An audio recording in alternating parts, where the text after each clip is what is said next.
சமீபத்தில் நடந்த தேர்தலில் வந்து காங்கிரஸ், மார்க்சிஸ்ட், திரிணாமுல் பலகீனம் அடைந்திருக்கு. காங்கிரஸ் தன்னுடைய நிலைப்பாட்டை வந்து மாற்றிக்கொள்ளணும் அப்படின்னு சொல்லி இல்லை, திருமானா வந்து எங்கள் கூட்டணியில் இருக்கிற ஒரு முக்கியமான தலைவர். அவர் சொல்கிற விமர்சனங்கள் ஆக்கப்பூர்வமாக இருக்கிற பட்சத்தில் நாங்கள் மிக நிச்சயமாக அதை பற்றி யோசிப்போம்.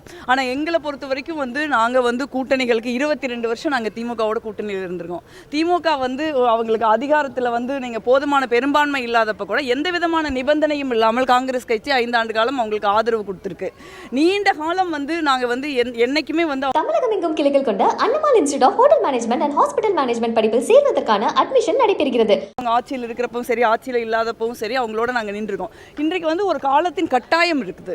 நீங்கள் வந்து ஒரு பாரதிய ஜனதா கட்சி பின்வாசல் வழியாக ஒரு மக்களால் தேர்ந்தெடுக்கப்பட்ட ஒரு முதலமைச்சரை, ஒரு அரசை அமைக்க விடாமல் செஞ்சுட்டு அதற்கு பின்னாடி வந்து அவங்க வந்து கவர்னர் ஆட்சி கொண்டு வர ஒரு சூழலில் தமிழ்நாட்டு மக்களுடைய தீர்ப்பை வந்து நடைமுறைப்படுத்த வேண்டிய வரலாற்று கடமை எல்லா அரசியல் கட்சிகளும் இருக்குது. அது காங்கிரஸ் கட்சிக்கும் இருக்குது. அதை தான் நம்ம செஞ்சோம். அதே மாதிரி அரசியலில் ஒரு ஒரு கூட்டணினா அப்படியே போய் நம்ம 500 வருஷத்துக்கு இருக்க முடியாது. காலச்சூழல்கள், அரசியல் நிலைப்பாடுகள், ஒரு ஒரு ஒரு தமிழ்நாடு மாதிரி மாநிலங்கள் ஏற்படுகிற ஒரு நெருக்கடி, இதெல்லாம் தான் ஒரு கட்சி அரசியலில் கூட்டணியில் இருக்குமா இல்லையாங்கிறத தீர்மானிக்க முடியும். திராவிட முன்னேற்ற கழகம் ஒரு 50-60 ஆண்டு கால கட்சி. இதெல்லாம் அரசியல் அவங்களுக்கு தெரியாத விஷயம் கிடையாது. ஸோ அவர்கள் வந்து தோல்வி அடைந்திருக்கிறார்கள். இந்த கூட்டணியில் நாங்களும் இருந்திருக்கோம். அந்த தோல்வி எங்களுக்கும் பொருந்தும். அதை பற்றி எங்களுக்கு வந்து வருத்தம் இருக்குது. ஆனால் வந்து தொடர்ந்து வந்து ஒரு அநாகரிகமான வார்த்தைகளை பயன்படுத்தி காங்கிரஸ் கட்சியை விமர்சிப்பது, தலைவர் ராகுல் காந்தி அவர்களை விமர்சிப்பது எங்களுக்கு ஏற்புடையது அல்ல. அதை வந்து அவங்க வந்து ஒரு நீண்ட கால கூட்டணிங்கிறது இருந்திருக்கு. அவங்க இந்தியா கூட்டணியில் இருந்திருக்காங்க. இப்போவும் அவங்க இந்த இந்தியா கூட்டணியில் இருக்கணும்னு நாங்களாம் நினைக்கிறோம். பலமுறை அதை நாங்கள் வெளிப்படுத்தியிருக்கோம். அதே மாதிரி அவர்கள் வந்து உடனடியாக வந்து போய் ஒரு கடிதம் கொடுத்து, நான் இந்தியா கூட்டணியில் இல்லை, நான் எங்களை வந்து இருக்கையை மாற்றி அமையுங்கள் அப்படின்னு சொல்கிறதெல்லாம் எங்களுக்கு வருத்தம் இருக்குது.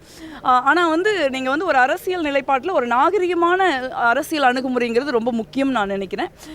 ஒரு கட்சி எந்த நேரத்தில் என்ன மாதிரி முடிவுகளை எடுக்குதுங்கிறதுல மாற்று கருத்துக்கள் இருக்கலாம். அந்த மாற்று கருத்துக்கள் ஏற்புடையதாக கூட இருக்கலாம். பட் ஆனால் அதுக்காக நீங்கள் ஒரே வழியாக வந்து ஒரு மோசமான அரசியல் விமர்சனங்களை வைப்பது நாகரிகமாக இருக்காதுன்னு நான் நினைக்கிறேன். எங்களுக்கும் பதிலுக்கு பேச முடியும். ஆனால் வந்து நீண்டகால கூட்டணியோட ஒரு மரியாதை கருதி, குறிப்பாக திராவிட முன்னேற்ற கழகத்தின் தலைவர் அவரே ஒரு தோல்வி அடைந்திருக்கிற ஒரு சூழ்நிலையில் மிக மட்டமான விமர்சனங்களை நாங்கள் வைக்க மாட்டோம். எங்களுக்கு அந்த மாதிரி பழக்கமும் கிடையாது.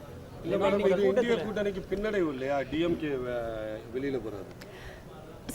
இன்னும் எலெக்ஷனுக்கு 3 வருஷம் இருக்குது. நான் என்னை பொறுத்த வரைக்கும் நான் என்ன நினைக்கிறேன்னா, இது இந்தியா கூட்டணியோ காங்கிரஸ் கட்சியோ சம்மந்தப்பட்டது கிடையாது. இந்த நாடு சம்மந்தப்பட்டது. இப்போ நாளைக்கு நரேந்திர மோடி என்ன செஞ்சாருன்னு நம்ம பார்த்தோம். தமிழ்நாடு மாதிரி மாநிலங்களுக்கு அரசியல் பிரதிநிதித்துவத்தை நாடாளுமன்றத்தில் குறைச்சி அப்படியே நம்மளை வந்து ஒரு அரசியல் குரலற்றவர்களாக ஆக்கி நம்மளை வந்து இந்திய வரைபடத்திலிருந்து நீங்கள் இந்தியாவில் இருக்கிற தென்னிந்திய மாநிலங்கள், பஞ்சாப் உள்ளிட்ட மாநிலங்கள், வடகிழக்கு இந்திய மாநிலங்கள், காஷ்மீர் உள்ளிட்ட மாநிலங்களுக்கு நமக்கு எந்த பிரதிநிதித்துவமே இல்லாமல் பண்ணுறாரு. ஸோ நீங்கள் வந்து இந்த ஒரே மாதத்தில் 3 முறை சிலிண்டர் விலை ஏறி இருக்குது. இன்றைக்கி வந்து ஒரு மிகப்பெரிய வெளியுறவு கொள்கையில் ஒரு மிகப்பெரிய பின்னடைவை வந்து நம்ம சந்திச்சுக்கிட்டு இருக்கோம். இந்த மாதிரியான ஒரு சூழலை நாட்டை காக்கிறது முக்கியம். நம்ம காங்கிரஸோட ஒன்றா இருக்கிறோமா, இல்லை திமுகவோட ஒன்றா இருக்கிறோமா, சிபிஎம்மோட ஒன்றா இருக்கிறங்கிற முக்கியம் இல்லை.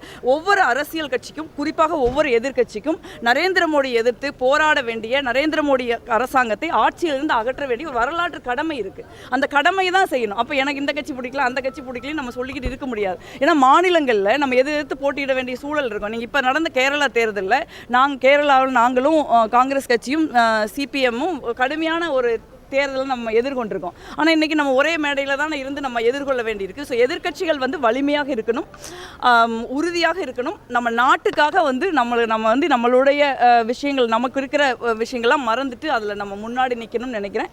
அதை அவங்க புரிஞ்சுக்குவாங்கன்னு நான் நம்புகிறேன்.